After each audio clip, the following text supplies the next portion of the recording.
Formal nang humingi ng public apology ang Quezon City Police District o QCPD sa pamilya Gibbs kaugnay sa videong nag-leak ng yumaong aktor na si Ronaldo Valdez. Kasunod dito ng pahayag ng anak ng aktor na si Johnny Gibbs na dapat ay humingi ng public apology ang QCPD patungkol sa videong kumalat online. Ayon kay QCPD Director Brigadier General Red Maranan, nagkausap na sila ni Jano sa telepono at humingi na ito ng paumanhin patungkol sa pagkakamali ng rumesponding police na pinagmulan ng video.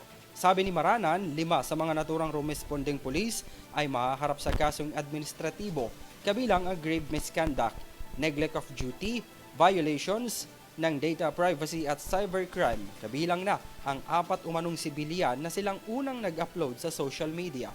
Tinayak ni Maranan na mapapanagot ang pulis na naglabas ng spot report kung saan naibandera ang address mismo ng mga kaanak ng yumaong aktor.